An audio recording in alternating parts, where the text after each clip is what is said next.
Oke, pertama-tama Bante ingin dengan hormat minta izin kepada Sangga untuk memberikan ceramah di acara hari ini. First of all, I would like to ask permission from the Sangha to deliver Dhammadesana in this ceremony.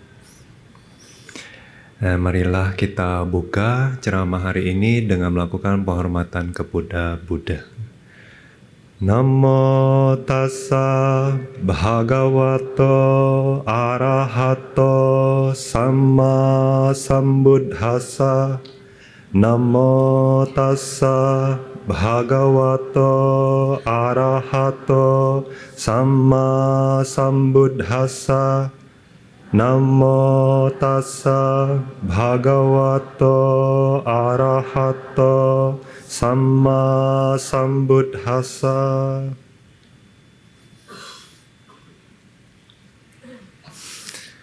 Hari ini tanggal 2 November 2025, hari Minggu. Di Hotel Novotel kita di hari ini melakukan perayaan Kathina untuk Sangga yang sudah menyelesaikan wasa pertama di Pusat Meditasi Villa Bumi Jawa, ya, Kabupaten Tegal. Nah, dalam acara Kathina hari ini, umat sudah mendanakan jubah Kathina kepada Sangga. Tentunya merupakan berkah yang besar. Kesempatan ini dihadiri oleh banyak umat dari berbagai kalangan, ya, dari Sangga. Nah, tapi karena ini adalah di penghujung bulan Kathina, tentunya kalian sudah banyak, ya, menghadiri acara-acara Kathina di berbagai tempat. Dan setiap kali menghadiri acara Kathina, kita banyak belajar, ya, dari para guru menjelaskan bahwa manfaat Kathina, apa itu Kathina dan lain sebagainya. Oleh sebab itu, hari ini Bante sudah enggak mau ngomong lagi perihal manfaat dan apa itu Kathina, ya. Setiap tahun kalian sudah mendengar itu. Nah, oleh sebab itu ceramah hari ini Bante kasih judul Perjalanan Menjadi Bijaksana. Nah, yang namanya perjalanan tentunya apakah hanya satu tapak, satu langkah? Enggak, ya, biasanya yang mengacu kepada yang namanya perjalanan itu butuh proses, ya.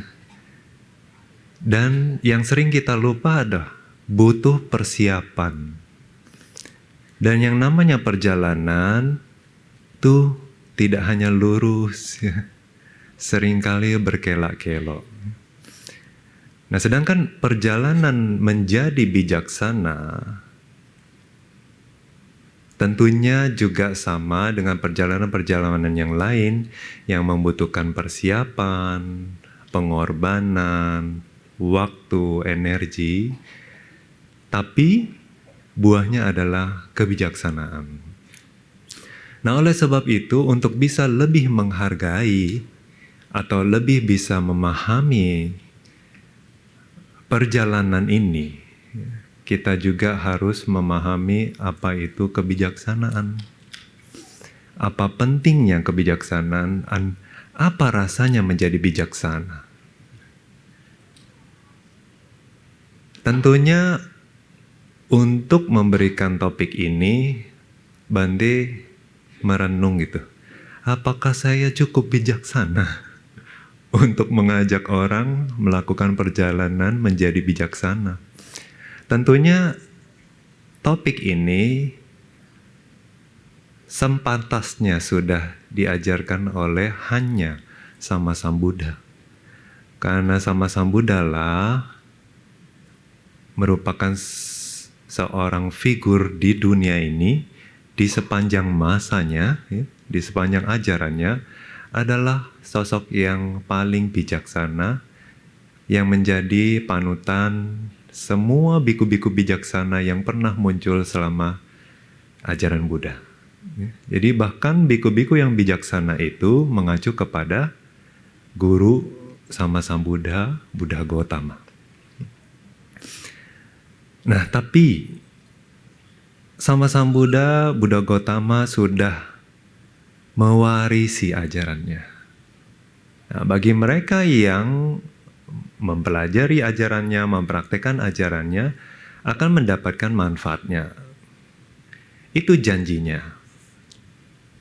Tentunya Buddha sudah menyebutkan ya di banyak kesempatan bahwa kualitas dhamma atau ajarannya ya, atau dengan kata lain adalah kebenaran, salah satunya adalah ehipassiko. Ehipassiko artinya mengundang kita untuk datang dan buktikan. Tapi di satu sisi juga maknanya lebih dalam daripada itu. Bahwa Buddha tidak takut orang datang untuk membongkar bahwa isinya hanyalah kebenaran. Nah, jadi ada ajaran-ajaran di dunia ini yang mungkin ada rahasianya. Atau waktu dibongkar banyak yang tidak sesuai dan lain sebagainya. Tapi ajaran Buddha enggak gitu ya. Dhamma atau kebenaran itu sendiri sifatnya adalah ehipassiko. Jadi memang untuk dibuktikan, memang untuk ditelaah, memang untuk dirasakan sendiri apakah betul atau enggak ya, dicocokkan. Nah, oleh sebab itu, dari sisi orang yang belum bijaksana, ya, berani membawa topik ya, membawa perjalanan menjadi bijaksana. Nah, ini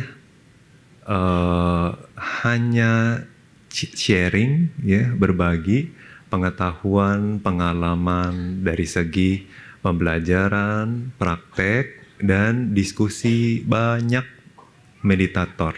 Ya. Nah, pada saat kita menjadi bijaksana, yang paling mencolok adalah kita memiliki kualitas batin yang lebih baik, pastinya. Ya. Orang-orang bijaksana seringkali ditulis di dalam Tipitaka, ya, muak ya, atau jijik dengan kualitas-kualitas batin yang tidak baik. Seperti moralitas yang bobrok, pelanggaran moralitas, atau bahkan memandang remeh menjalankan, mempraktekkan moralitas. Nah, kita juga sering mendengar atau membaca di Tipitaka, Buddha berulang kali bahwa tidak hanya orang-orang bijaksana di masa sekarang, tapi juga di masa lampau, di masa depan, ya, menyukai kualitas-kualitas batin yang baik. Kenapa? Karena orang bijaksana sendiri memiliki kualitas tersebut.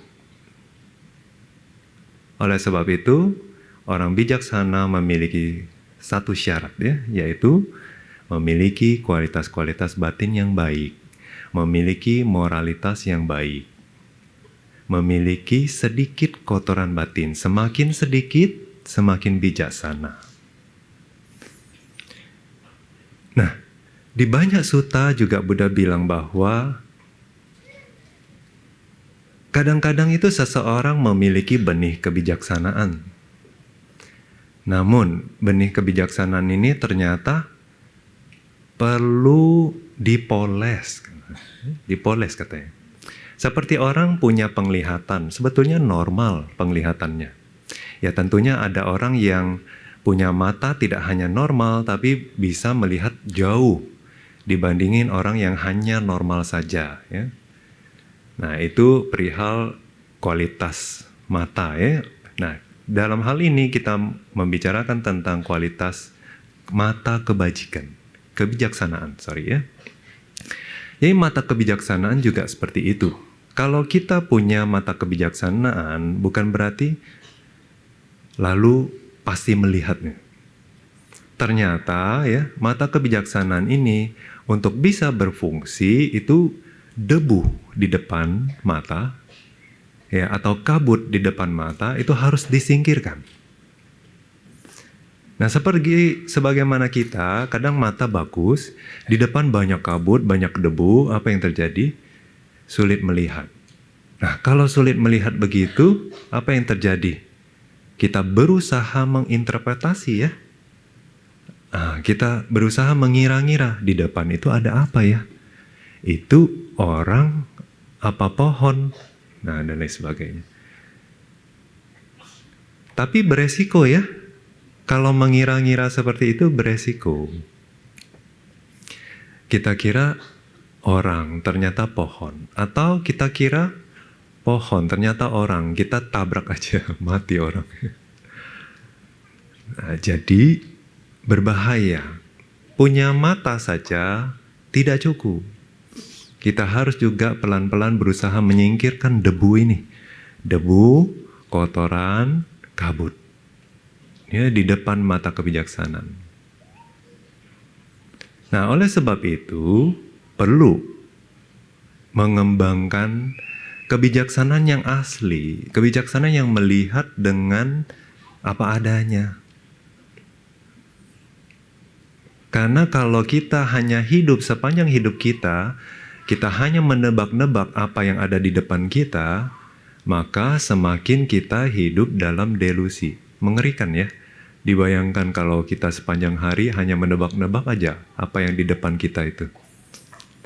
Banyak kecelakaan terjadi, ya, banyak kesalahan dari ucapan, perbuatan, dan pikiran. Dan hidup kita itu ternyata apa? Seperti mimpi yang Buddha sebut, ya. Seperti mimpi. Jadi tidak betul-betul nyata. Jadi kita itu hidup dalam delusi ternyata. Kalau debu di depan mata kebijaksanaan ini pun tidak disingkirkan. Nah, apa sih debu-debu, kotoran, dan kabut yang di depan mata kebijaksanaan ini? Itu adalah kotoran batin, ya. Kemalasan, nafsu keinginan, keinginan buruk, keraguan-raguan, rasa sesal, kegelisahan, ya. Nah, semua kotoran batin itu menutupi mata kebijaksanaan. Bante rasa semua orang di sini pernah, ya, di dalam kehidupan sehari-hari pada saat menjalankan sila aja, seringkali bolong, lalai, ya. Nah, coba waktu kotoran batin atau pelanggaran itu muncul, coba diingat momennya. Momennya adalah dhamma yang selama ini kita pelajari, kita dengar, kita tahu seharusnya seperti itu, tapi muncul nggak pemahaman itu? Nggak muncul. Pandangan benar itu nggak muncul pada saat kita melakukan pelanggaran, waktu kotoran batin muncul. Nah, kenapa? Karena kotoran batin itu, ya, menutupi mata kebijaksanaan sehingga tidak bisa melihat apa adanya. Tidak bisa melihat dhamma waktu itu, tidak ingat bahkan. Nah, oleh sebab itu pelanggaran demi pelanggaran terjadi, kotoran batin demi kotoran batin muncul. Dan kalau kita percaya apa yang dibilang sama kotoran batin kita, maka kita semakin terseret. Kabut itu makin tebal, bukan makin tipis. Nah, kalau kabut itu makin tebal, berarti semakin kita itu hilang dari kenyataan. Kita tidak berpijak dengan baik. Pijakan kita ogel, ya, goyah. Nah, kalau pijakan kita goyah, apa yang terjadi? Biasanya kita sembarangan pegang, ya, untuk bertahan. Untuk supaya tidak jatuh dan lain sebagainya. Nah, jadi kita menggenggam kuat. Nah, apa aja kita genggam? Kadang-kadang pandangan salah itu kita genggam, ya. Halusinasi itu kita genggam kuat. Akhirnya, ya, makin buta lagi. Nah, oleh sebab itu perlu ya persiapan dan mengkondisikan agar mata kebijaksanaan ini bisa berfungsi secara baik. Nah, kemudian manfaatnya lagi apa dari memiliki kebijaksanaan? Selain moralitasnya baik, kotoran batinnya juga sedikit gitu ya. Kualitas hidup kita makin lama makin baik.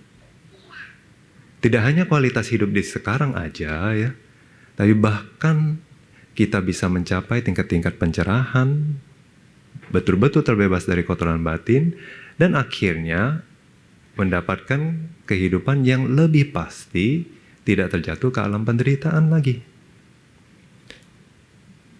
Kalau kita mau, kata orang ya, bayar kama, mau sampai kapan bayar kama? Buddha bilang kita tidak tahu sudah hidup berapa lama di dalam samsara. Kama buruk dan kama baik yang sudah kita lakukan itu kan sudah begitu banyak. Sepanjang hari aja coba dilihat, begitu banyak pikiran muncul. Ucapan yang diucapkan, tindakan yang dilakukan. Ada yang baik, ada yang buruk. Makanya dijelaskan bahwa kita pernah aja membunuh orang tua, pernah. Kita pernah melukai Buddha di dalam samsara. Kita pernah jadi hewan, pernah di neraka, pernah jadi hantu.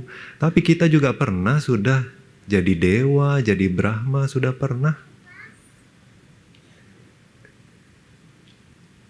Nah, tapi itu akan terus terjadi kalau kita masih juga belum bijaksana. Nah, jadi sangat bermanfaat untuk jadi bijaksana. Nah, kalau kita tidak bijaksana, banyak sekali kesalahan kita lakukan.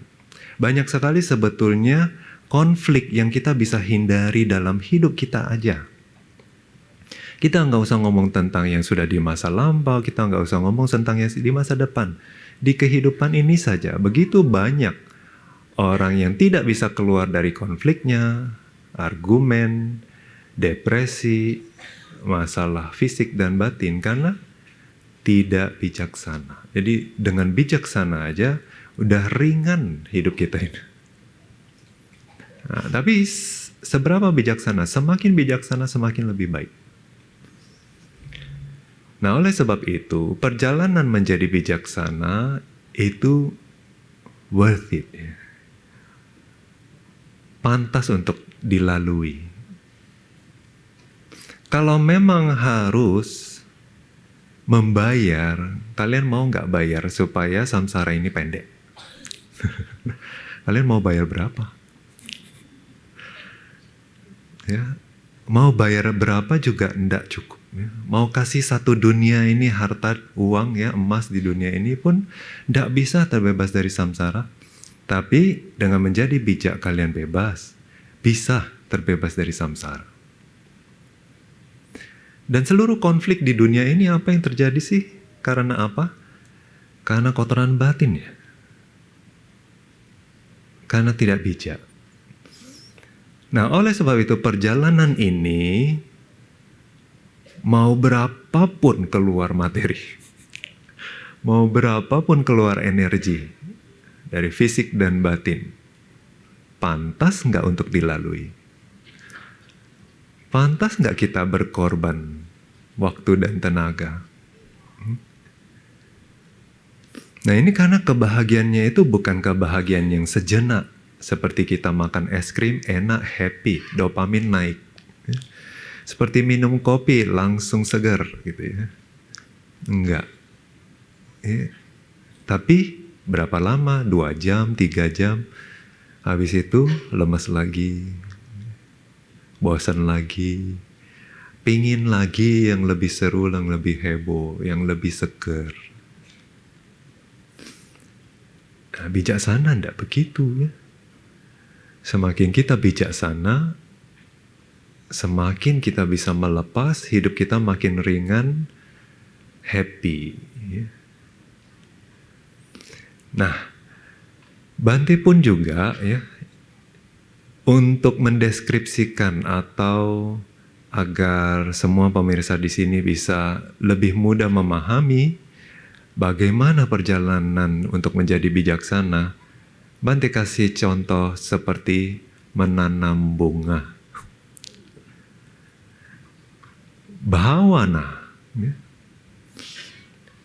adalah arti kata pengembangan batin. Dari kata bhawa artinya membuat menjadi, memunculkan, atau mengembangkan. Dari yang tidak ada menjadi ada, atau yang sudah ada menjadi lebih baik. Itu adalah bhawana, dari kata bhawa, menjadi. Nah, apa samanya dengan menanam? Nah, oke, kita lihat ya. Waktu menanam, sebelum mulai menanam, setidaknya kita harus cari tahu kan, kita pertama mau nanam apa. Nah, kalau tanaman ini, dia cocoknya tinggal di tempat seperti apa? Cuaca seperti apa, media tanah seperti apa, ya enggak? Kita harus cari tahu dulu. Nah, zaman sekarang begitu banyak sumber. Kalian tinggal buka handphone, cari ya Google, ya, tanya mau bikin apa. Bahkan Dhamma pun juga sekarang udah semudah itu. Ya, bisa cari di handphone. Mau ngapain? Mau bhawana? Gimana mulainya? Pun udah ada. Ya. Nah, waktu menanam, pertama kita setidaknya harus tahu. Semakin banyak yang kalian ketahui tentang tanaman tersebut, maka bermanfaat enggak? Bermanfaat. Ya. Penyakit-penyakit tanaman itu atau misalnya kesulitan-kesulitan yang bisa dihindari ya atau yang akan muncul perihal tanaman ini ya, itu semakin cepat diketahui semakin baik. Jadi lain kali udah kelihatan tuh, oh kalau menguning berarti kurang air. Oh kalau seperti ini mungkin ini hama dan lain sebagainya. Jadi udah tahu kurang apa. Jadi kalau udah tahu kan cepat penindakannya. Ya? Nah begitu juga waktu kita mau menjadi bijaksana. Itu yang dikembangkan adalah pengembangan batin kan. Dari batin yang tidak bijaksana menjadi bijaksana sekarang. Tapi bijaksana itu seperti bunga, seperti buah. Ya? Dia akan mekar, dia akan berbuah. Itu jika semua prosesnya itu dilalui, dipertahankan, dan dijaga, dirawat. Baru nanti menimbulkan atau membuat bunga atau buah yang kita inginkan. Nah, bijaksana juga seperti itu. Dia harus melalui pengembangan batin. Oleh sebab itu menanam dan bhawana ada mirip-miripnya ya. Nah, jadi pertama, biasanya waktu kita menanam kita harus mempersiapkan media tanam ya. Ada tanahnya, ada campuran komposnya ya. Supaya tanah ini subur. Kalau tanah aja ya bisa sih, cuma apa yang terjadi? Mungkin bunganya kurang bagus, hasilnya lama. Mau yang cepat apa yang lama? Tentunya kita semua mau cepat berbunga, cepat berbuah. Ya. Nah, jadi tanah, waktu kita menyiapkan tanah, kadang-kadang kita harus membersihkan ya. Membersihkan rumput, membersihkan bebatuan, dan lain sebagainya. Nah, proses membersihkan itu sama seperti waktu kita coba bersihkan dulu. Karena selama ini begitu banyak kotoran batin yang sudah dilalui, dan akhirnya kita mempunyai banyak kebiasaan-kebiasaan yang buruk. Yang namanya kebiasaan itu sulit dihilangkan. Apalagi yang buruk. Nah, jadi supaya setidaknya gitu, kebiasaan buruk ini tidak begitu mengganggu gitu ya. Pada saat kita melakukan pengembangan batin, kita butuh proses di awal ini yaitu menyiapkan media tanam ya. Yang pertama adalah sila. Nah, untuk sila, umat awam 5 sila. Itu minimal. Kenapa sih? Sila itu adalah, dasarnya adalah pengendalian diri.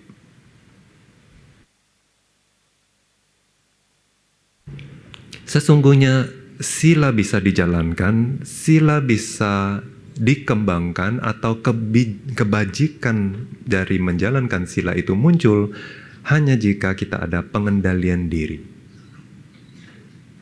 Ngerem. Ya enggak? Kalau di dalam Abhidhamma, wirati, abstinence. Ya. Jadi sila enggak mudah untuk dijalankan. Artinya kebajikan dari menjalankan sila itu enggak mudah juga terjadi. Kita bilang sila secara esensinya ya, secara paramatha loh ya, hakikinya gitu. Waktu kita mengambil sila, kita hanya berjanji bahwa saya akan menghindari diri untuk menghindari pembunuhan. Tapi kan belum betul-betul dijalankan, betul? Sila belum tentu dijalankan. Hanya niatnya aja, tapi itu udah baik. Udah ada niat untuk menjalankan, itu udah ada kusala, udah kebajikan di situ. Tapi kebajikan dari sila itu sendiri terjadi hanya jika waktu itu ada makhluknya, ada keinginan untuk membunuh, tahu makhluk itu masih hidup, ya. Tapi kita ingat gitu, saya harus jalanin sila, menarik diri. Pengendalian diri itu adalah wirati, itu sila.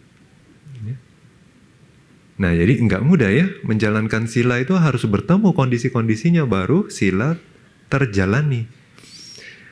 Nah, kalau memang semudah itu, hanya mengambil sila aja, udah lalu silanya murni. Kalau gitu kambing paling murni ya. Di kandangnya dia membunuh enggak? Enggak ya. Minum alkohol? Enggak. Ya. Berbohong? Mbak ya, enggak ya. Nah, dia enggak mencuri, ya, enggak berbuat asusila, dia tinggal sendiri. Nah, berarti silanya selalu murni. Kalau gitu kambing selalu jadi dewa dia. Tapi enggak ya. Kenapa enggak? Karena enggak ada pengendalian diri. Nah, jadi untuk menjalankan sila itu enggak mudah, itu maksudnya.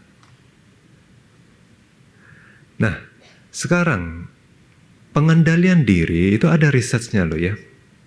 Anak-anak dari umur 3 dikumpulin ya, dari TK dikumpulin. Terus dilakukan eksperimen bahwa ditaruh makanan kesukaan anak-anak di depan ya, contohnya apa ya, es krim atau apapun lah ya. Ditaruh di depannya, si anak disuruh duduk di depan es krim ya. Terus nggak ada siapa-siapa, ruangan itu kosong. Terus gurunya bilang, kalau kamu bisa tunggu saya balik lagi setelah setengah jam ya, kamu dapat 2 es krim. Tapi kalau kamu nggak sanggup nunggu saya kembali, kamu boleh makan ini es krim. Terus gurunya tinggal. Nah, gejolak di dalam batin seorang anak gitu ya. Wah, ini kesukaan saya nih ya, apalagi wanginya udah menggoda. Tapi dilakukan eksperimen ini tidak hanya pada saat itu aja, ya, tapi diproyeksi sampai dia kuliah, berumah tangga, kerja. Apa yang terjadi dengan anak-anak yang gagal menunggu gurunya pulang? Nah, pada saat dewasa, tingkat pendidikannya kurang berprestasi. Ya. Terus kehidupan rumah tangga tidak harmonis. Dalam bermata pencarian ya, atau lingkup kerja bermasalah. Ternyata pengendalian diri itu dari kecil sudah bisa dites ya. Dan proyeksinya bisa sampai ke masa depan dia waktu dia besar. Tapi mereka yang sanggup menunggu ya gurunya pulang itu berprestasi, rumah tangga lebih harmonis, dan di tempat kerja juga berkarirnya bagus gitu ya. Nah, kenapa? Karena semua kan butuh pengendalian diri.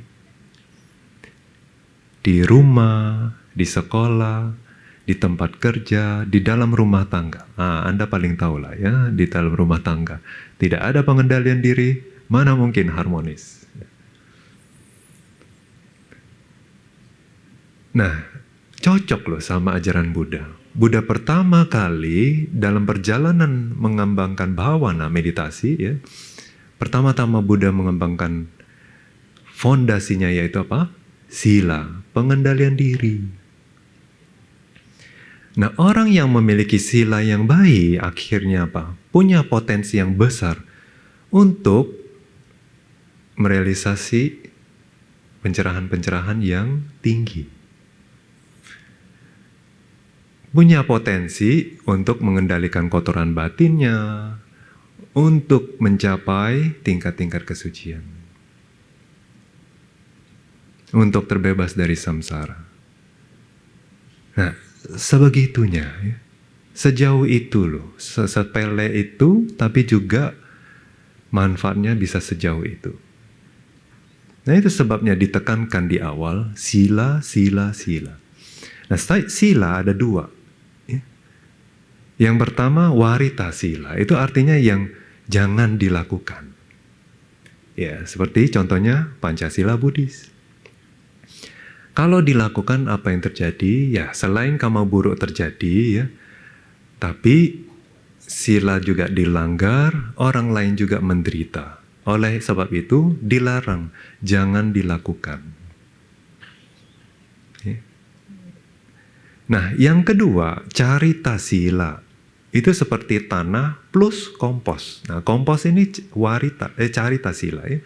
Carita itu maksudnya adalah sebetulnya kalau dijalankan bagus, tidak dijalankan nggak melanggar sila.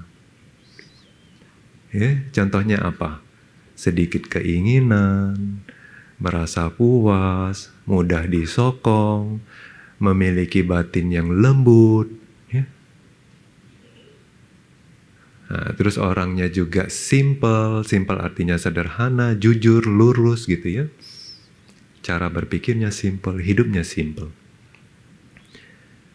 Nah, kalau mereka yang pernah ikut retret, coba dilihat. Kadang kita lucu ikut retret, kita banyak juga menyaksikannya macam-macam yogi.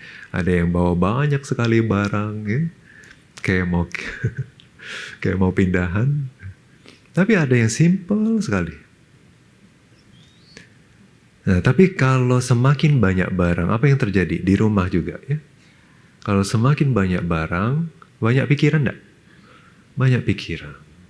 Banyak juga waktu terbuang untuk jaga ini, jaga itu, tata ini, tata itu, bebersih pun juga repotnya enggak. Semua harus diangkat-angkat. Jadi waktu banyak hilang. Nah, waktu kita mau mengembangkan batin, pengembangan batin bukan sesuatu yang mudah, tidak sepele. Jadi butuh waktu untuk betul-betul akhirnya terampil. Nah, sementara butuh begitu banyak waktu, tapi kita meluangkan juga waktu-waktu untuk jaga ini, jaga itu, bebersih ini, bebersih itu, banyak urusan ya. Belum lagi berarti lihat ada beberapa orang ya yang secara naturalnya ya itu suka melibatkan diri. Tadinya diterima sebagai yogi, lama-lama jadi kapia. Lama-lama jadi pengurus, lama-lama jadi yayasan. Nah itu kadang-kadang ya udah terlibat jauh baru sadar, oh kok saya udah nggak meditasi ya. Nah keseret. Seringnya kita lupa. Nah, tapi akhirnya orang yang lebih simple, yang cara berpikirnya lurus-lurus aja, yang sederhana itu akhirnya yang paling kondusif untuk berkembang. Nah, oleh sebab itu, selain menjalankan sila, kalau kita punya kualitas-kualitas batin yang baik seperti ini ya, seperti moralitas kita itu diperkokoh ya, akhirnya tanah kita gembur. Nah ini belum menanam. Nah, kadang-kadang kalian mungkin nggak melanggar sila di rumah, tapi kalian punya kebiasaan apa? Scrolling, ya nggak? Zaman sekarang toksik sekali ya. Dan itu sebuah adiksi. Nah, dari segi sila, warita sila ya yang jangan-jangan itu kalian nggak langgar. Tapi warita silanya ya, yang simple, ya, suka keheningan, ya, suka mindful, itu kurang. Nah, jadi apanya? Apa yang berimbas ke mereka itu? Khususnya anak-anak zaman sekarang ya. Anak muda pun juga masih anak-anak lah ya. Kalau di Myanmar itu yang masih suka main-main disebut anak-anak katanya. Terlepas umurnya. Nah, jadi kadang orangnya sudah sampai di tempat meditasi, tapi pikirannya nggak sampai di tempat meditasi. Masih di rumah, ya, masih di kampus, masih di sama teman-temannya di luar. Nggak bisa diem. Meskipun mau terus fokus ke objek ya, tapi lari terus keluar. Karena udah kebiasaannya seperti itu, serba cepat, serba multitasking. Ngerjain segala sesuatu itu, wah, serabutan. Nah, itu berimbas. Kalau kalian orang yang seperti itu, tidak perlu berkecil hati, tidak perlu sakit hati juga ya. Tapi artinya sadar bahwa kebiasaan yang seperti itu nggak baik. Oleh sebab itu saya harusnya sudah siap dengan konsekuensinya. Pada saat Anda ikut retret ya, Anda sudah berharap yang paling akhir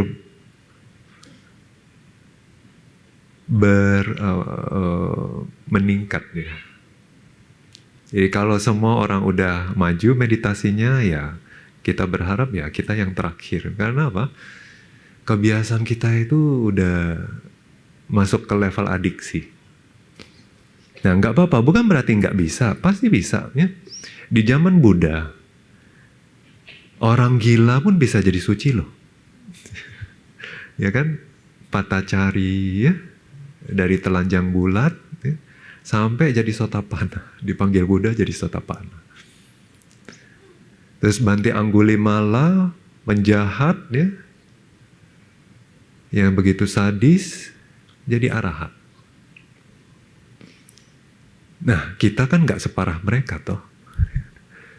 Artinya masih ada harapan. Nah, tapi butuh proses. Seperti apa? Begitu banyak batu-batu di atas tanah, jadi singkirkan satu persatu, singkirkan terus. Begitu banyak benalu, parasit, rumput liar, harus dibersihkan. Kenapa? Karena semua rumput liar ini akan mengambil nutrisi dari tanaman yang kita akan tanam, maka tanaman kita kerdil, tidak bisa besar. Segitu-segitu aja. Makanya latihan setahun, 2 tahun, 3 tahun, 10 tahun, ya segitu-segitu aja. Karena tanahnya nggak bersih, tanahnya nggak subur. Nah, dari sana dulu. Setelah itu bisa dilakukan, kita masuk ke tahap berikutnya, yaitu perawatan. Nah, sekarang baru mulai nanam nih ya. Nah, udah ditanam ya di atas media yang subur. Nah, waktu perawatan kita perlu apa? Siram, ya enggak? Nah, untuk siram pun juga kita harus tahu loh. Ada tanaman nggak harus siram tiap hari. Ada tanaman yang perlu lebih sering. Kita harus tahu. Kadang tergantung musim pula. Kalau musim hujan, nah mungkin tidak perlu siram sering-sering. Nah, jadi kita itu waktu berlatih nggak bego-bego amat deh. Maksudnya lurus aja. Enggak ya, artinya kita harus menyesuaikan di sana dan di sini. Fleksibel terhadap perubahan. Nah, tapi kita seperti sebagaimana menanam, kita perlu menyiram tanamannya. Nah, kadang kita harus pindahin tempatnya ya. Karena mungkin tanahnya itu udah terlalu sempit ya. Misalnya potnya udah terlalu sempit, jadi kita perlu pindahin ya. Kalau udah lama gitu nutrisi di tanah udah habis, nah kita perlu pindahin. ganti tanah yang baru, pot yang baru. Terus pupuk, ya perlu pupuk kadang. Tapi juga kalau kebanyakan pupuk apa yang terjadi? Nggak bisa juga. Nah, jadi waktu kita sudah mulai meditasi, kita dapat siraman rohani katanya. Siraman rohani. Kadang-kadang itu dibimbing guru ya, ditegur ya. Bimbingan guru itu nggak harus yang selalu baik dan lembut ya. Kadang-kadang kena marah, kena kritik, kena tegur. Nah terus kadang-kadang perlu diskusi dengan kalyanamita, sesama meditator ya. Sesama orang yang melakukan pengembangan batin. Terus mendengar ya dhamma. Sangat penting ya mendengar dhamma waktu kita meditasi. Merenung ya. Kadang kita harus merenung. Hari demi hari ya, apa mau seperti ini aja. Atau hari ini sudah produktif atau enggak, atau banyak waktu yang terbuang. Ya. Kalau kita sungguh mau maju, kita tidak akan puas dengan yang hanya buang-buang waktu. Atau yang melibatkan diri ke hal-hal yang malah membuat kita semakin melenceng, alih-alih jalan lurus ke tujuan akhir. Nah, terus evaluasi, kadang-kadang perlu evaluasi. Ya. Retret kali ini apa pembelajarannya? Apa hal-hal positif yang saya pelajari di retret ini? Kadang-kadang itu seperti menyapu, Bante bilang. Kalau kita menyapu, ya ruangannya begitu luas dan kotor sekali. Kita sapu. Kok kayak nggak bersih-bersih, nggak selesai-selesai gitu ya. Iya dong, samsara ini begitu panjang ya. Kita waktu membersihkannya, itu kadang-kadang kita capek ya. Kapan selesainya bebersih ini? Begitu lama. Begitu banyak yang harus dibersihin. Nah tapi kadang-kadang ya, waktu kita sapu-sapu itu, yang di depan udah bersih. Nah kita lihat ke belakang. Kalau nyapu biasanya yang belakang yang bersih dulu ya, yang di depan belum bersih ya. Nah, jadi kadang-kadang kita tuh ngelihat ke belakang gitu, yang sudah bersih itu ternyata oh lumayan ya. Nah, waktu kita ngelihat ke belakang itu happy enggak? Happy ya. Oh, setidaknya sebagian udah bersih. Nggak apa-apa, kadang-kadang duduk-duduk dulu, kipas-kipas ya. Kayak bapak-bapak kuli gitu ya, pembangunan gitu. Bukannya kerja 24 jam, enggak. Bukannya kerja 8 jam juga enggak. Mereka kadang-kadang ngopi dulu, duduk dulu, ngobrol dulu. Karena capek loh kerja kayak begitu. Sama kita juga kan kerja kayak begitu. Nyingkirin kotoran batin kayak hal yang enggak selesai-selesai. Nah, kapan sih momennya kita ngelihat ke belakang dan menikmati gitu hasil yang sudah kita lakukan selama ini? Nah, khususnya waktu meditasi itu kayak suram, kayak mentok, ya, kayak membosankan. Kita butuh nutrisi-nutrisi yang bikin kita segar lagi. Nah, oleh sebab itu kadang-kadang Buddha mengajarkan kita apa? Perenungan tentang kemurnian moralitas. Perenungan tentang kualitas Buddha. Ya, perenungan tentang kedermawanan yang sudah kita lakukan selama ini. Nah, waktu kita sudah bosan dengan objek meditasi dan sepertinya nggak kemana-mana, ya mentok-mentok sini aja. Nah, coba kita boleh tuh merenung ya kebajikan yang sudah dilakukan selama ini, nolong si ini, nolong si itu. Ya. Nah, waktu batin sudah happy, udah ringan, segar gitu ya, baik berjuang lagi. Nah, seperti itu. Dia ada momen-momennya dan itu sangat wajar ya, sangat normal. Semua orang yang melewati perjalanan menjadi bijaksana, mereka melalui proses ini. Jadi kita ya normal, kita adalah orang normal. Nah, kita lanjut. Kadang-kadang kita butuh pengembangan kualitas batin tambahan. Ya. Sebagai biku aja, kadang waktu meditasi kita mentok ya, kita ambil tekad tambahan. Contohnya apa? Duta enggak. Ya kayak makan cuma sekali, atau nggak pilih-pilih jubah ya. Apapun jubah yang dikasih itu yang dipakai, tidak mau minta yang baru, tidak mau minta yang cocok sama diri sendiri, tapi apapun yang didapat itu yang dipakai. Nah, ya. Ada lagi biku-biku yang puas tergantung kemampuan fisiknya. Jadi kadang-kadang dia dapat yang mungkin jubah tipis gitu ya, dia dapat jubah tipis, tapi dia orangnya takut dingin. Nah, juga dari keluarga ada yang mengundang misalnya, nah, dia boleh minta ya, karena dia tuh puas hanya dengan sesuatu yang sesuai dengan kondisi fisiknya.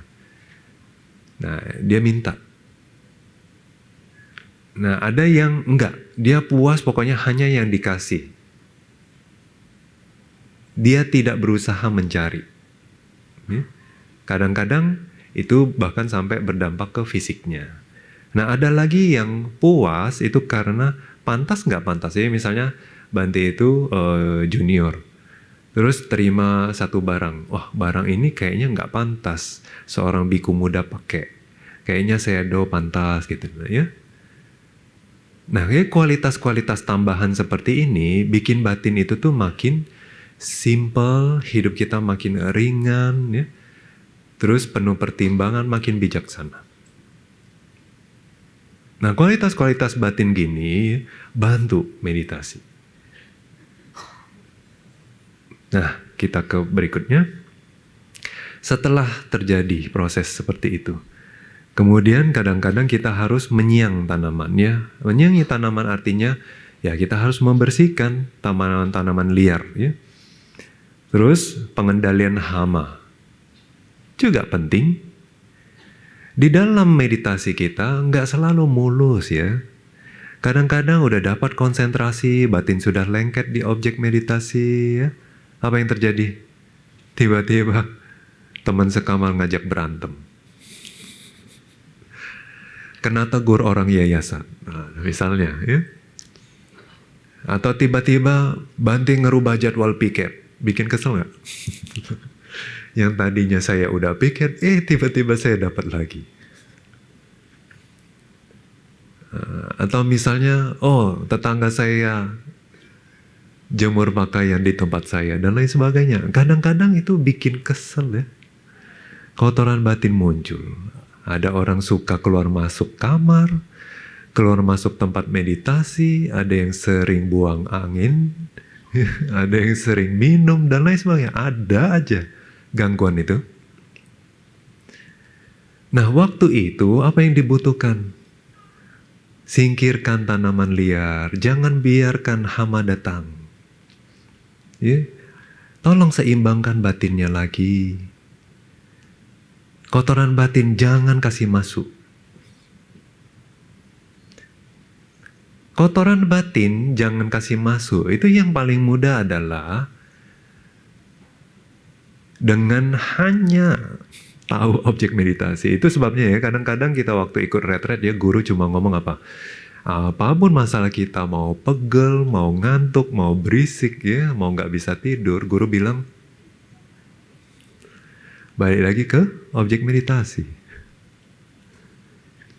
Sesungguhnya itu yang paling efektif, jujur aja ya.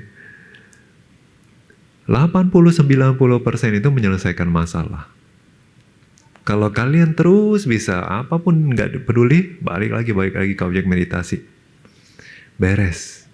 Hari kelima, hari keenam, yang tadinya berisik, yang tadinya si Anu buang gas dan lain sebagainya, udah itu masalah dia, saya mah happy. Batin tenang di objek.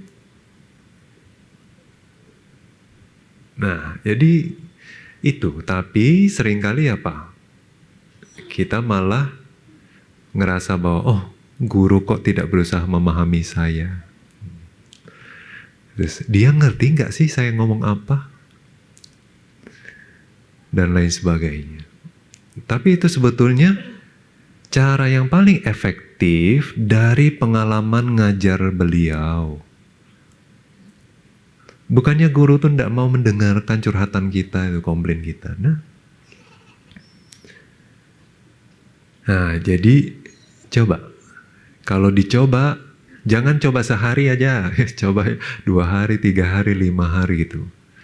Pasti deh, ya hari ke-5, hari ke-6, ya kadang bahkan bisa lebih cepat ya. Batin langsung tenang. Ada, suara itu masih ada ya. Bau itu masih ada, tapi batin karena tenang itu seperti hal yang jauh.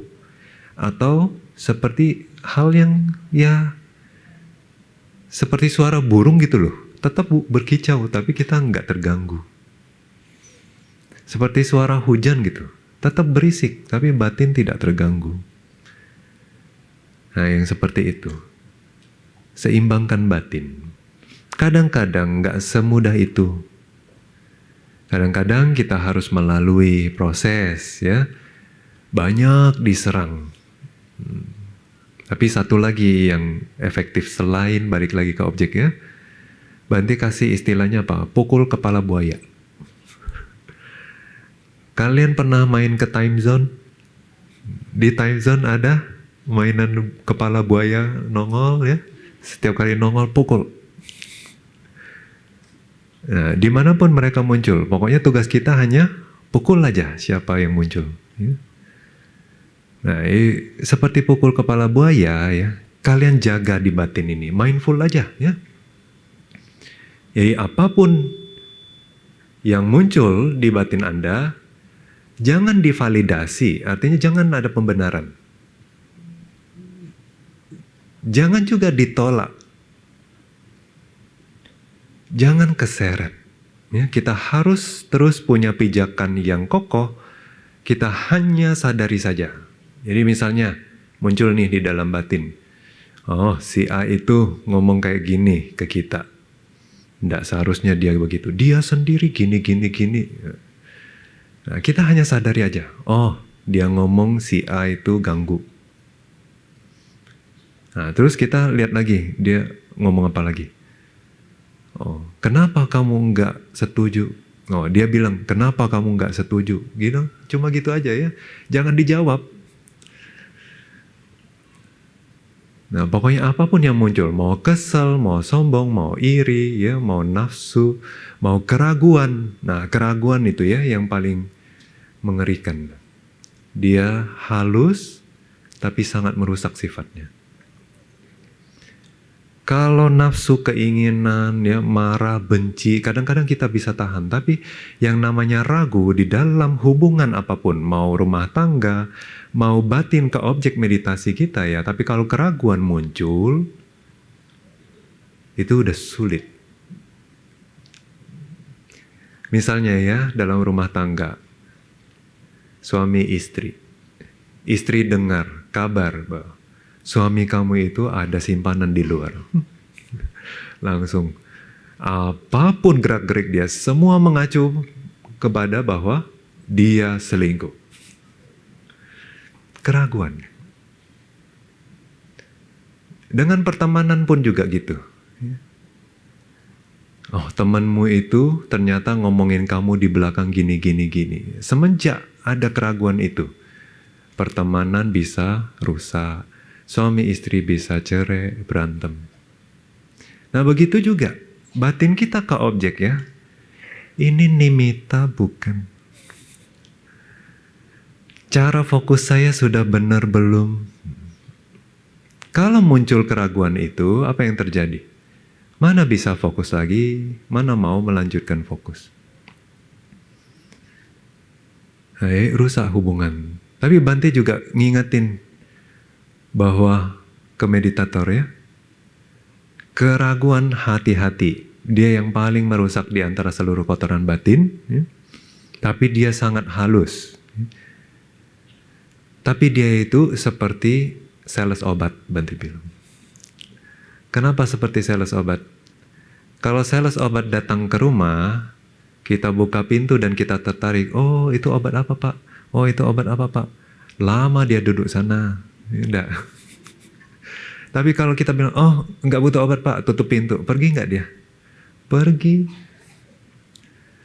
Ya, jadi keraguan muncul. Udah, anggap aja ini keraguan. Balik lagi fokus. Nggak peduli. Keraguan juga pergi. Nah, tapi kalau udah ragu gitu kan, kadang-kadang berbulan-bulan nggak lolos ya.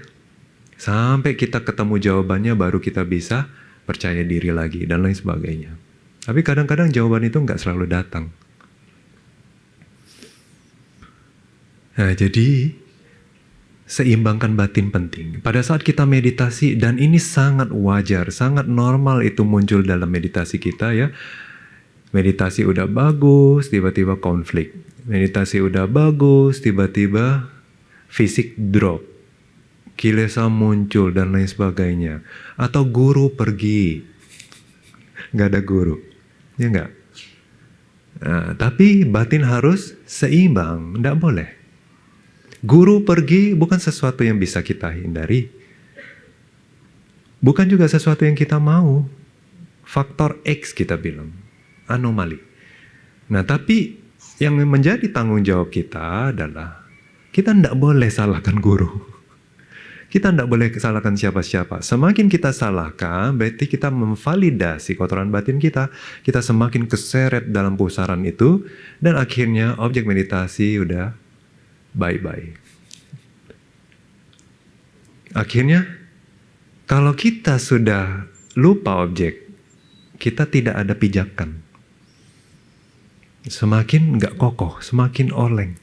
Semakin kita mudah keseret sana sini. Nah, sampai akhirnya kita sadar kita sudah depresi. Kita sudah ada gejala-gejala psikis.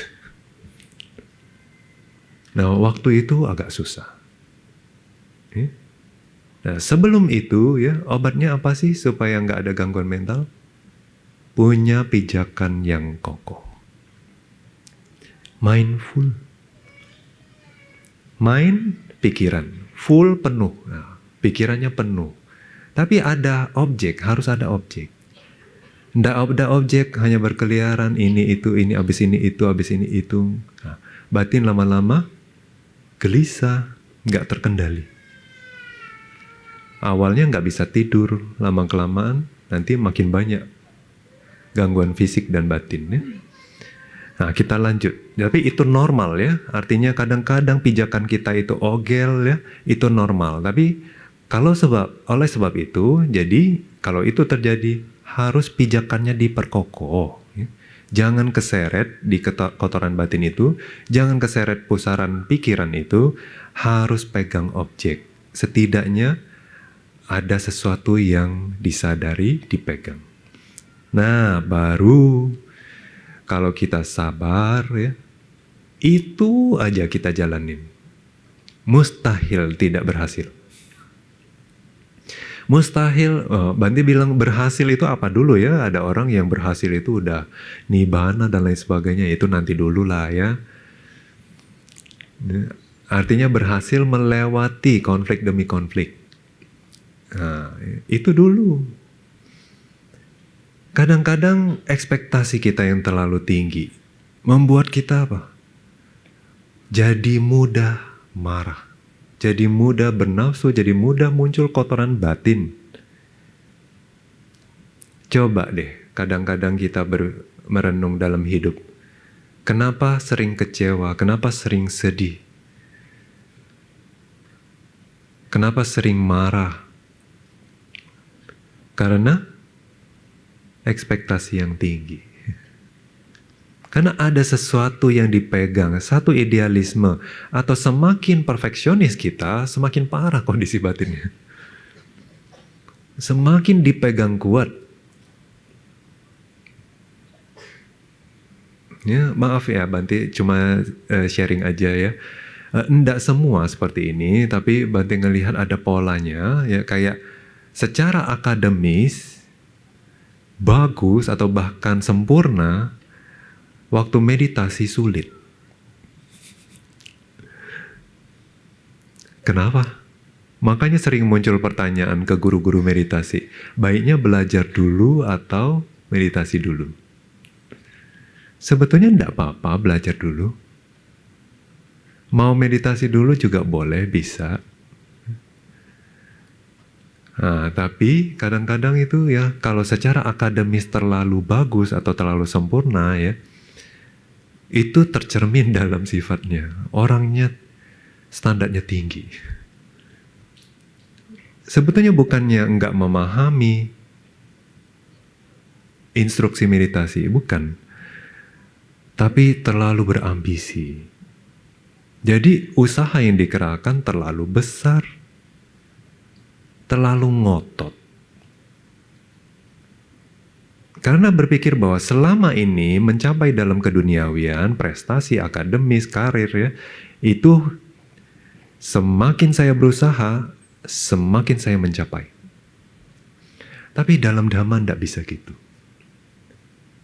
Kita harus tahu di tahap ini usahanya seberapa. Kalau perlu besar, besar. Tapi kalau perlu ringan, tidak bisa kita besarin. Kalau kita besarin, apa yang terjadi? Tegang, sakit matanya, stres. Batin juga enggak tenang-tenang, meskipun kita mau tenang. Objek hilang, dan lain sebagainya. Jadi kita bukannya semakin dekat ke tujuan kita, tapi kita tidak sadar semakin menjauh. Atau kita cuma muter-muter di situ aja. Nah, artinya kita perlu untuk melalui itu pun juga butuh bijak ya. Bijak yang tahu bahwa, oh di tahap ini tuh cuma segini perlunya. Oh di tahap yang lain kita harus tambah, di tahap yang lain kita harus kurangin. Nah, jadi meditasi, makanya katanya yang berhasil itu adalah yang memiliki akar kebijaksanaan. Itu sebabnya. Bijak artinya dalam mengatur ini, usahanya seberapa besar ya, perhatiannya seberapa besar dan lain sebagainya. Nah, kalau dia cukup terampil, cukup sensitif untuk kebutuhan di setiap prosesnya, meditasinya mungkin tidak berhasil. Karena apa? Targetnya itu kena. Kalau target kena, itu tinggal tunggu waktu. Akan mencapai. Nah, kadang-kadang Bante bilang, harus ada pemahaman bahwa kita hanya menyadari objek saja ya. Itu pun sudah kebajikan. Dan pada saat itu, batin itu murni. Batin kalau dia ada pijakan satu objek yang netral, batin itu tuh murni. Nah, detik demi detik, momen demi momen, jam demi jam, hari demi hari, batin itu hanya itu saja ya. Tidak perlu yang sulit-sulit. Termurnikan. Batin itu pelan-pelan makin lama makin murni. Batin itu lama-lama makin bersih. Dengan kata lain, kotoran batin semakin menjauh. Nah, tapi kadang di dalam proses itu kita akan mengejar, ngotot, dan lain sebagainya. Apa yang terjadi? Itulah pintu masuknya si kotoran batin. Karena kondisi batin kita tidak seimbang. Tidak tenang. Nah, dia masuk. Awalnya halus, lama-lama makin besar. Akhirnya jadi api. Akhirnya kita pun akhirnya memutuskan untuk saya nggak cocok meditasi lah, ya saya pulang aja lah, saya putus asa udah. Nah itu kan berarti kotoran batinnya udah besar, kekecewaannya udah terlalu dalam.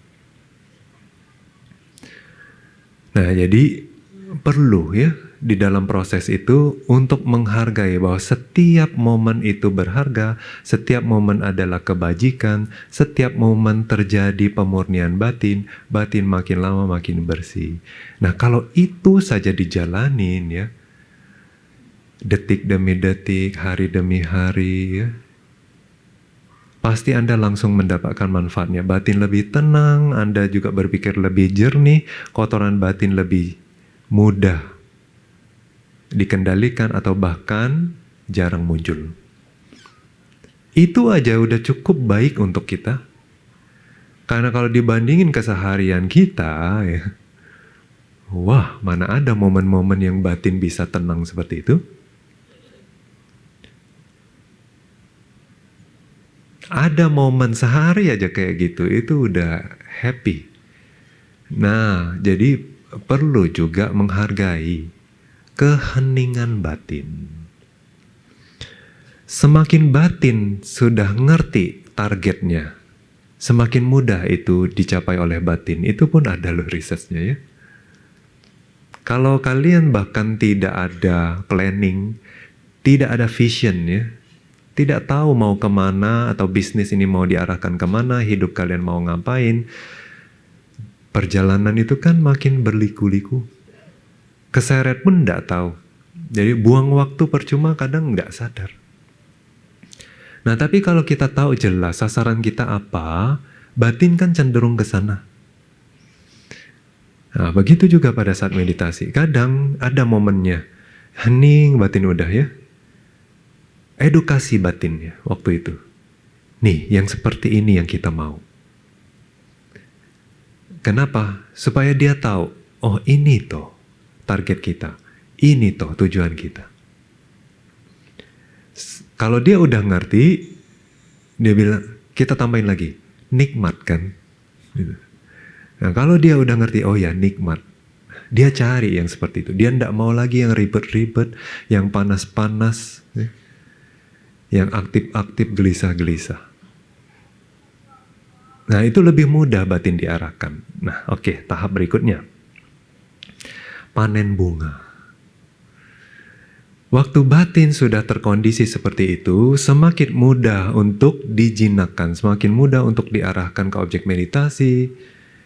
Nah, satu hari berbuahlah konsentrasi, jhana, vipassana jnana, ya, pemahaman vipassana, nanti buah-buah pencerahan.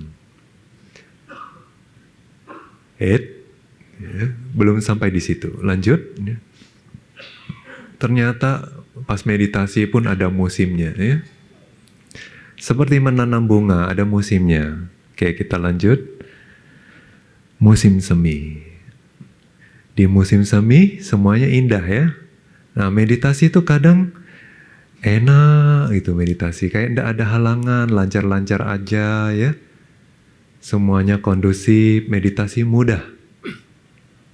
Pemahaman juga jelas ya, konsentrasi bagus. Nah ini adalah buah dari kerja keras kita. Tapi kerja keras itu adalah momentum. Berarti perlu momentum ya. Nah jadi kita harus jaga itu. Nah waktu di momen-momen seperti ini, nikmati dan juga hargai. Ini kerja keras. Jangan selalu kayak ini tidak cukup baik, dan lain sebagainya. Akhirnya nggak bisa men-enjoy, nggak bisa menikmati. Bawana itu kayak sesuatu yang traumatis. Mana mau datang lagi retret? Nah, jadi ada momen-momen seperti ini kita cherish.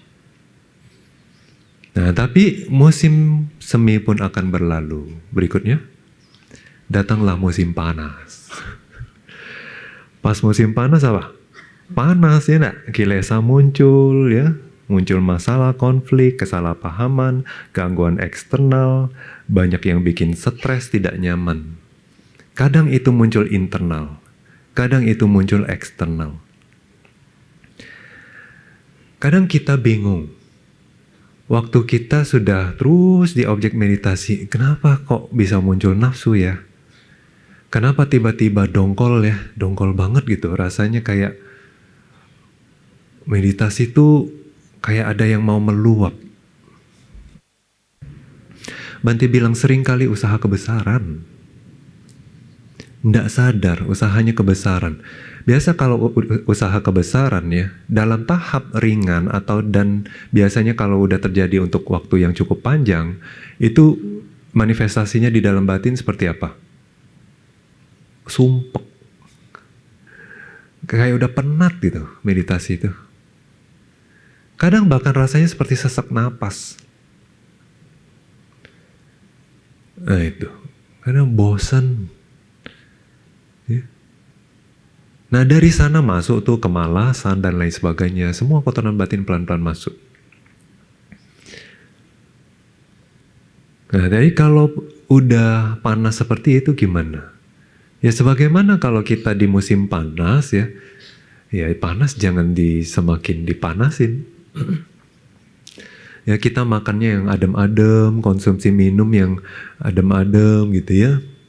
Terus pakai baju yang longgar-longgar, cari angin dan lain sebagainya. Sama seperti itu. Coba usahanya kendurin. Jangan terlalu semangat, jangan terlalu ngotot. Usaha kendurin, meditasi jalan dulu ya. Santai aja, dibawa ringan. Jangan terlalu menyiksa diri sendiri.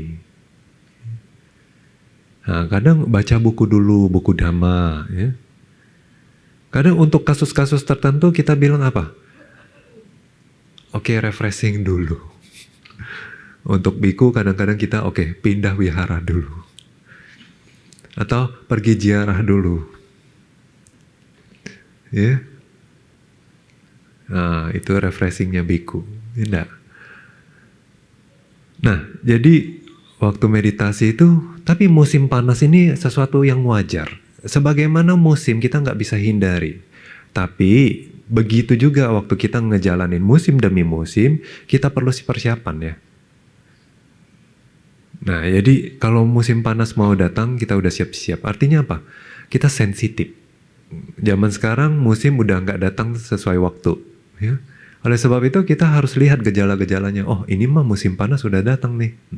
Kadang ya kalau di Myanmar, di tempat meditasi kita bilang, musim panas udah mau datang, hati-hati. Kenapa hati-hati? Karena batin mudah panas juga. Nah oleh sebab itu, hati-hati katanya. Jangan mudah marah. Nah kadang-kadang itu karena makanan juga. Kita terlalu banyak ciapo ya, bikin panas. Susah tidur, makin gelisah. Ya. Terus kadang-kadang bisa jadi malas karena terlalu panas. Ya, jadi tidur terus waktu meditasi. Nah, ya, hati-hati ya. Kadang-kadang kita perlu sensitif apa yang kita konsumsi juga bisa bikin munculnya musim panas cepat datang. Ya, musim berikutnya gugur. Musim gugur tidak seperti musim semi, dia nyaman ya, tapi nggak dingin, belum dingin. Jadi waktu itu batin mulai chill gitu ya, tenang gitu, tenang, enak, rasanya sepi ya. Batin menjadi tenang seimbang, batin tuh melepas, terus jadi dia bijaksana ya, batin menjadi matang. Nah ini sejuk batinnya. Ada prosesnya seperti itu. Kadang-kadang kita pun bisa gitu ya. Muncul pemahaman. Oh tiba-tiba meditasi ya. Oke langsung sepi, enak gitu. Nah tapi ini pun juga tidak kekal. Datanglah musim dingin. Batinnya lembam. Ya. Semua terasa bosan. Kesehatan pun memburuk. Nah begitu juga waktu musim dingin, nggak bisa dihindari, wajar datang khususnya untuk meditator yang jangka panjang. Berapa panjang? 1 tahun, 2 tahun, 3 tahun, kadang 10 tahun pun nggak ada. Nggak ada konsentrasi ya, belum tentu. Tinggal lebih lama tidak sama dengan majunya bagus, meditasinya bagus, tidak ya. Nah, khususnya untuk meditator jangka panjang ya. Di awal wah semangat ya. Orang bilang nutrisinya masih full, ya, masih prima. Duduk 3 jam, 4 jam, 5 jam. Wah. Nggak olahraga, hajar terus sepanjang hari. Nggak jaga fisik, ya, nggak balance. Apa yang terjadi jangka panjang? Stamina drop. Stamina fisik drop. Nah, kalau fisik juga bantu batin. Kalau fisiknya drop, batin juga apa bisa meditasi? Ya, apalagi pemula, mana bisa?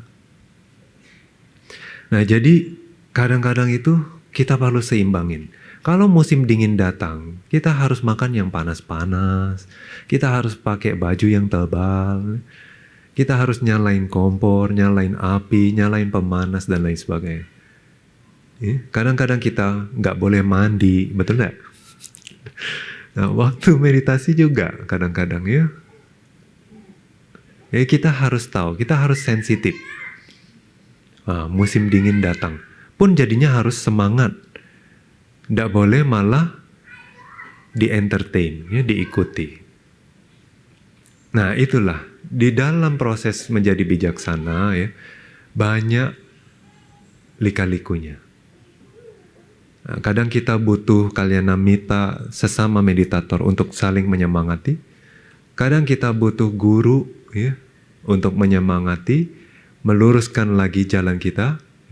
Kadang kita harus bergantung pada diri sendiri, bergantung pada dhamma yang pernah kita baca dan lain sebagainya. Tapi itu adalah hal yang sangat-sangat wajar, bahkan untuk meditator yang sudah ahli, yang sudah berlatih puluhan tahun, masih ada gejolaknya. Ya. Nah, hingga kotoran batin betul-betul sudah tersingkirkan, nah baru waktu itu ya, tidak ada lagi musim. Kalau kotoran batin sudah bersih sama sekali, ya, makhluk ini akan terbebas dari samsara, artinya nggak manifestasi lagi batin maupun jasmaninya. Ya. Artinya lolos kan? Lolos dari musim, lolos dari waktu, lolos dari hari, detik, jam. Nah, pertama-tama kembangin sila. Dari sila, kembangin juga kualitas-kualitas batin yang lain. Dengerin petunjuk guru, menyemangati diri sendiri, melalui konflik-konflik dan lain sebagainya, gejolak-gejolak batin. Akhirnya kita menjadi semakin terampil. Karena kita semakin terampil, batin kita semakin lembut, semakin mudah diarahkan, ya.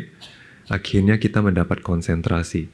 Konsentrasi itu sifatnya meredam semua bentukan pikiran. Ya. Nah, oleh sebab itu, batin dalam kondisi bening. Bening seperti di depan mata nggak ada kabut, nggak ada kotoran, nggak ada debu. Nah, dengan batin yang bening, kalau diarahkan, mata melihat enggak? Mata kebijaksanaan melihat kebenaran. Nah, tapi udah bening bukan berarti debu nggak datang. Kadang-kadang hujan, debu datang lagi. Oleh sebab itu, perlu enggak menjaga keheningan ini? Kebeningan batin ini? Perlu, oke. Jadi konsentrasi itu perlu dijalanin, perlu dikembangin, perlu dijaga. Apa sih penyebab konsentrasi? Mindfulness. Selalu memiliki kesadaran, selalu memegang objek meditasi, memiliki pijakan yang kokoh. Jadi batin tidak gelisah tapi selalu mindful. Nah, itu berbuah konsentrasi. Nah, kalau mau terus mempertahankan konsentrasi level ini, berarti harus selalu mindful. Nah, kalau kita bisa selalu mindful ya, nah batin melihat dengan jernih. Pemahaman akan muncul karena sudah melihat, oh ternyata di depan itu bukan pohon, itu orang. Oh ternyata yang di depan itu pohon, bukan orang. Nah, kalau pohon bisa kadang dipakai, nah, buat bikin kayu bakar dan lain sebagainya, kepake. Nah, jadi waktu kita sudah melihat kebenaran, nah itu pemahaman kebijaksanaan itu pun atau insight-insight kecil ya, pemahaman-pemahaman kecil muncul, sangat membantu dalam kehidupan sehari-hari. Kita bisa melihat konflik secara berbeda. Kita bisa melihat kotoran batin kita secara berbeda. Kita bisa melihat diri kita, orang lain, dunia dengan kacamata yang berbeda. Kenapa? Karena seluruh debu sekarang sudah bersih. terkuaklah kebenaran, kita melihat terang benderang, pemahaman muncul. Akhirnya jadi orang yang sadar bahwa selama ini tidak seperti itu. Bahwa yang selama ini kita lekati ternyata tidak pantas dilekati. Nah, kadang-kadang hanya melihat bukan berarti langsung menerima kebenaran.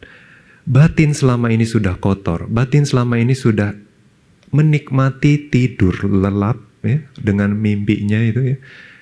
Oleh sebab itu batin tidak siap melihat kebenaran. Kalau kayak gitu gimana? Lihat terus. Lihat lagi, renungkan, lihat terus. Nah, waktu batin terus dicekokinnya, akhirnya tidak bisa lari dia. Inilah kebenaran yang harus dia terima. Nah, waktu batin menerima kebenaran, kita mencapai pencerahan. Semakin kita menerima, semakin masuk merembas ke dalam, semakin menancap ke dalam batin, semakin tinggi tingkat-tingkat pencerahan yang kita bisa realisasi. Nah, inilah perjalanan menjadi bijaksana, tidak mudah, penuh lika-liku,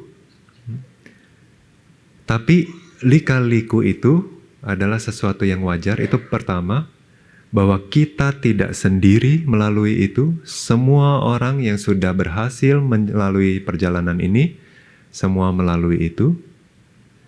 Dan kalau kita ingin akhirnya sampai di tempat tujuan kita harus sabar, terus berusaha maju, tidak berhenti, atau bahkan kembali ke tempat semula, tapi maju.